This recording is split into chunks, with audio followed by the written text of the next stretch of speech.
अब हम इसी का पार्ट 4 सोल्व करेंगे। ये हमारा पार्ट 4 है। इसमें इक्वेशन दी हुई है 5x minus 3y equal to 11, दूसरी है minus 10x plus 6y equal to minus 22।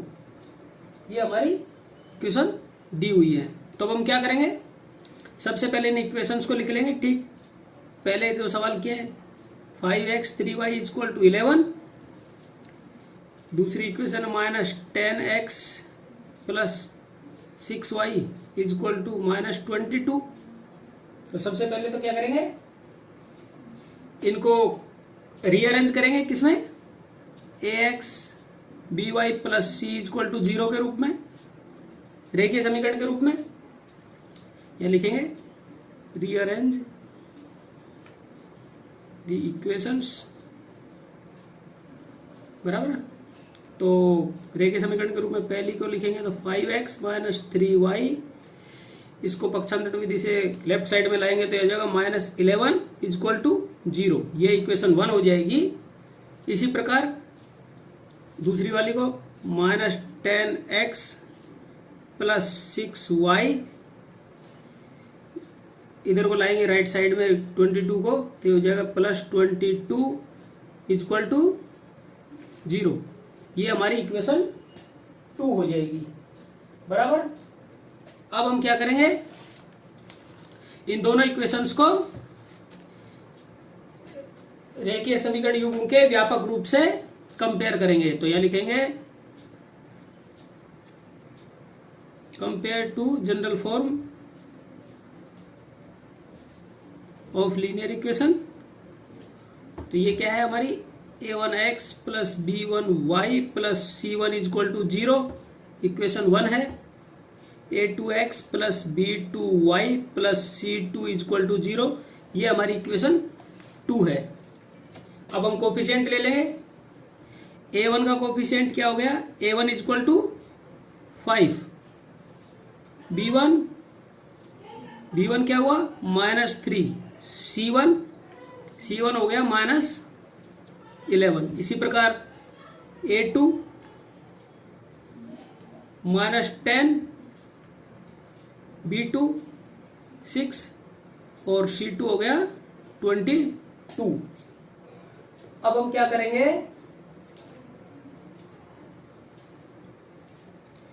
इनको फ्रैक्शनल फॉर्म में रख लेंगे। a1 upon a2 equal to क्या होगा, 5 अपॉन माइनस 10, 10 एक कॉमन नंबर 5 से कैंसिल हो रहा है, 5 1 5, 5 2 10, देन 1/2। ये हमारा क्या आ गया, a1 अपॉन a2। ये हमें a1 अपॉन a2 मिल गया। फिर हम ठीक इसी प्रकार b1 अपॉन b2 लिखेंगे, माइनस 3 अपॉन 6, ये भी कैंसिल हो रहा है 3 से 1/2। तो हमारे पास आया minus 1/2 equal to b1 upon b2। ये हमारे पास b1 अपॉन b2 आ गया। ठीक इसी प्रकार अब हम c1 अपॉन c2 लेंगे। c1 upon c2 minus 11 upon 12, ये भी कैंसिल हो गया, 1/2 आया। Then 1/2 equal to c1 upon c2।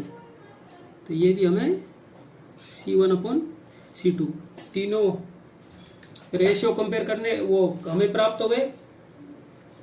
अब हम क्या करेंगे, अब हम लिखेंगे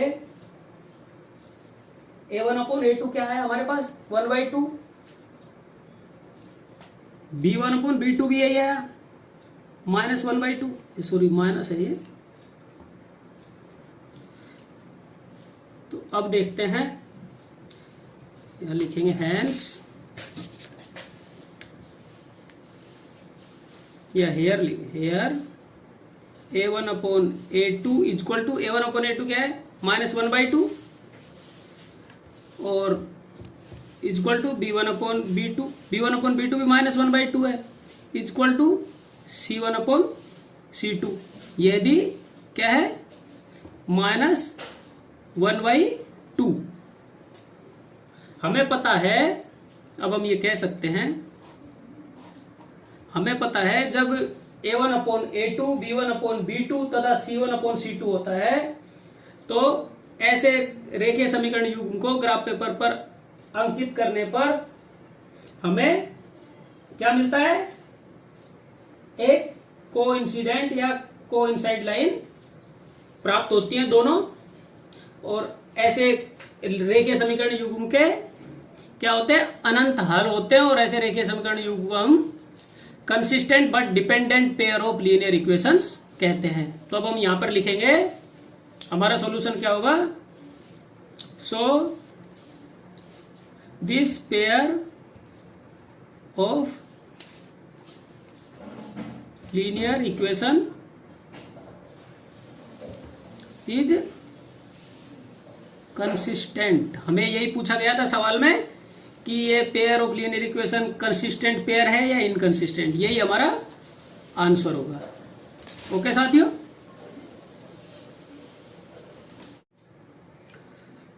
अब हम इस क्वेश्चन 3 का पार्ट 5 लेते हैं। ये हमारा लास्ट पार्ट है।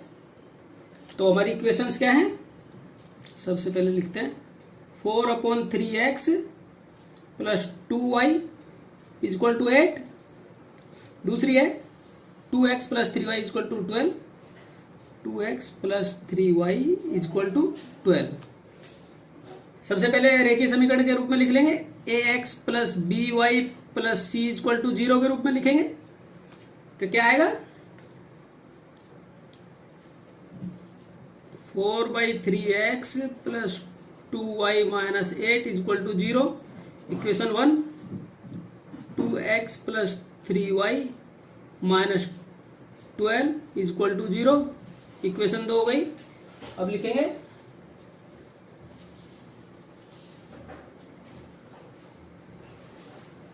Compare to general form of linear equation. आपको पता है जनरल फॉर्म क्या क्या है, a1x plus b1y plus c1 equal to 0, एक a2x plus b2y plus c2 equal to 0। ये इक्वेशन 2 है। कंपेयर करेंगे a1 b1 c1 के वही कोफिशिएंट निकालेंगे। तो हमारे पास a1 का कोफिशिएंट क्या आया, a1 इजक्वल टू 4/3, b1 का क्या आया 2, c1 का आया -8। ठीक इसी प्रकार a2 का 2, b2 का 3 और c2 का आया 12। a1 a2 b1 b2 c1 c2 को अनुपातिक रूप में लिख लेंगे फ्रैक्शनल फॉर्म में। तो यहां लिखेंगे a1 upon a2 equal to 4/3 upon 2। तो 2 के नीचे कुछ नहीं, डिनोमिनेटर ये कर लेंगे, इसको और सोल्व करेंगे तो 4/3 इंटू 1 ऊपर आ जाएगा इस प्रकार। और इसमें 2 से 4 कैंसिल हो जाएगा, तो 2 1 जा 2, 2 2 जा 4। तो हमारा रेशियो आया a1 अपॉन a2 का 2/3 equal to a1 upon a2। ये हमारा a1 अपॉन a2 का रेशियो आया। ठीक इसी प्रकार अब हम b1 अपॉन b2 लेते हैं। यही ले लेते हैं b1 upon b2 equal to क्या है, b1 2 है, b2 3 है। तो ये हमारा b1 अपॉन b2 का रेशियो आ गया, क्योंकि ये कैंसिल नहीं हो रहा है किसी भी नंबर से। फिर अब हम c1 अपॉन c2 का रेशियो ले लेंगे। c1 upon c2 equal to -8 upon -12 था, ये -12। ये कैंसिल होगा 4 से, 4 1 जा 4, 4 2 जा 8 और 4 1 जा 4, 4 3 जा 12 और माइनस से माइनस कैंसिल हो जाएगा। इस प्रकार हमारे पास आएगा c1 upon c2 equal to 2/3। ये हमारा क्या है, c1 अपॉन c2। इस प्रकार हमें तीनों रेशियोज प्राप्त हो गए। अब हम यहां लिखेंगे हेयर a1 अपॉन a2, देखते हैं इजक्वल टू है क्या। देखिए a1 अपॉन a2 भी क्या है, 2/3 है, b1 अपॉन b2 भी 2/3 है और c1 अपॉन c2 भी 2/3 3 है। तो इस प्रकार हम कह सकते हैं कि the ratio of A1 upon A2 equal to B1 upon B2 equal to C1 upon C2। ये रेशियो आ गया। जब ये रेशियो आ गया तो हमें इस बात का पता है, क्या पता है? We know that when A1 upon A2 equal to B1 upon B2 equal to C1 upon C2, then the graphical representation of the equations represent the two coincide lines, and this pair of linear equations has many solutions, and this called consistent but dependent pair of linear equations। तो अब हम यहां पर लिखेंगे, so this pair of linear equation is consistent but dependent pair of linear equation. ये यहां तक भी लिखोगे ना कि this pair of linear equation is consistent, क्योंकि हमसे यहां तक ही पूछा गया है, पर ये एक्चुअल में है कंसिस्टेंट बट डिपेंडेंट। पर हमें सवाल में क्या पूछा गया है? देखिए, सवाल में हमसे मात्र पूछा गया है कंसिस्टेंट और इनकंसिस्टेंट, तो हमें कंसिस्टेंट और इनकंसिस्टेंट के बारे में ही बताना है।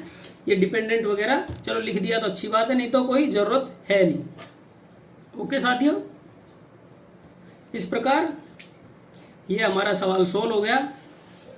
आशा करता हूं कि आपको ये तीनों पार्ट मैंने जो समझाए आपको क्वेश्चन 3 के, तो वो पांचों पार्ट अच्छे लगे होंगे, अच्छे से समझ आ गए होंगे। यदि आपको फिर भी कुछ समझ नहीं आया तो एक बार कमेंट बॉक्स में जरूर लिखें, और यदि आपको समझ आ रहा है तो इन्हें लाइक और शेयर करना ना भूलें। Thank you.